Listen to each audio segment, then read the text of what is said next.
Hello everyone, welcome to my new video. আমি কিন্তু ঘুম থেকে সকালবেলা উঠে আমার যা যা কাজ করার ছিল আমি কিন্তু কমপ্লিট করে ফেলেছি। হ্যাঁ, তবে সব কমপ্লিট করিনি। যেইটুকু কাজ কমপ্লিট হয়ে গেছে সেইটুকু তোমাদের দেখাতেই পারিনি, কারণ আমি যখন ফার্স্টে কাজ শুরু করেছিলাম সকালবেলা উঠে তখন আমার ভিডিও করার কথা মনেই নেই। ভেবেছিলাম 2-3 দিন ধরে ভিডিও পোস্টই করবো না, কারণ আমার এত কুড়েমি এত আলসেমি লাগছিল যে আমার ভিডিও পোস্ট করতেই ইচ্ছা করছিল না। কিন্তু কিছুদিন ধরে ভাবছি আমি যে কতদিন ভিডিও পোস্ট করছি না, আমার তো নিজেরই ক্ষতি হচ্ছে। তো যাই হোক, আমি কিন্তু এইগুলো মনে করেই কিন্তু আবারও ভিডিও পোস্ট করা শুরু করছি। জানি না কেন মাঝে মাঝেই আমার খুব আলসেমি লাগে। আজকে কিন্তু আমাদের বাড়ি হবে মাটনটা তোমাদের দেখাতে পারবো না ভিডিওতে, কারণ সেই ভিডিও ক্লিপও আমি নেইনি, কারণ আজকে আমি বাড়িই ছিলাম না।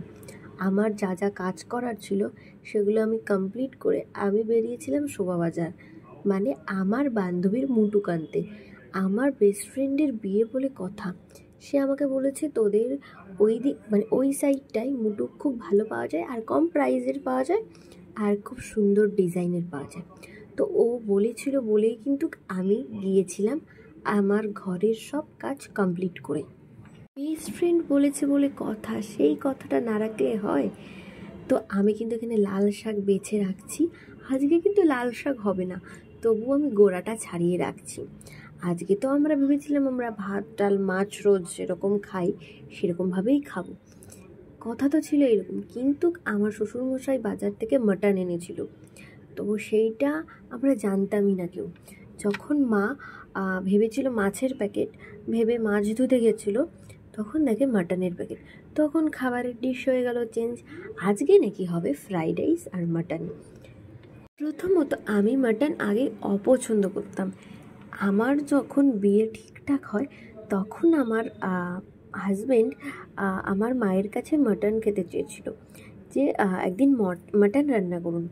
তো মা কিন্তু এই আমার যত বছর বয়স, মানে 20 বছর বয়সে কোনো দিন আজ পর্যন্ত দেখিনি বাড়িতে মাটন রান্না করতে। তো হচ্ছে একবার তার জামাই বলেছিল বলে কথা, মাটন রান্না করেছিল, খুব সত্যি কথা বলছি খুবই টেস্টি হয়েছিল।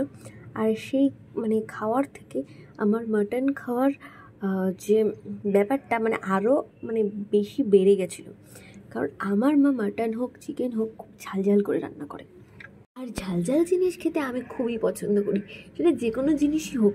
যেটা আমি খুবই অপছন্দ করি সেটা যদি ঝাল করে কোনো জিনিস করে না, আমি সেটা অমৃত ভেবে খেয়ে নেবো একদম। দেখো, আমি কিন্তু এখানে পেঁয়াজ রসুন এগুলো সব কাটাকাটি করছি। আর আমার শ্বশুরবাড়িতে কিন্তু রসুন জানো তো খুবই কম খায়, রিচ খাবারটা আসলে খুবই কম খায়। মানে আমাদের মাটন চিকেন 1 মাসে একবার হয় নাকি সন্দেহ। যদি আমার হাজব্যান্ডের খুব খেতে ইচ্ছা করে তবেই আনা হয়, কারণ আমিও সত্যি কথা বলতে রিচ খাবার অত পছন্দ করি না। কারণ আমার রিচ খাবার খেলে খুব পরিমাণে অসুবিধা হয়। এত অল্প বয়সে যে আমার এই রিচ খাবারের প্রতি এতটা মানে কি বলা যায় ওইটাকে বলতে পারছি না। হ্যাঁ, মনে পড়েছে, এত কম বয়সে যে রিচ খাবারের প্রতি যে অভক্তিটা এসে যাবে এটা কখনো ভাবতে পারিনি। কারণ এই শরীরের সমস্যা রিচ খাবারের জন্য, তো সেটা তো ইগনোর করতেই হবে। আগে শরীর তারপরে নয় বাকি সব, তাই তো? দেখো, আমি কিন্তু মিক্সিতে এখানে মশলা করছিলাম।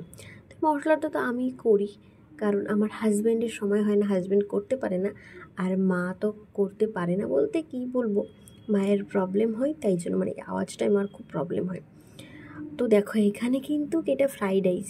তো ফ্রাইড রাইসটা কিন্তু হয়নি, কিন্তু আমি ভিডিওটা পোস্ট করেছিলাম, একজনই লিখেছে যে এটা ভেজ পোলাও, কিন্তু না, এটা হলো ফ্রাইড রাইস। আর এখানে কিন্তু বেগুনির জন্য বেগুনও কেটে নেওয়া হয়েছিল। তা আজকের জন্য এই পর্যন্ত। ভালো লাগলে একটা কমেন্ট অবশ্যই করো।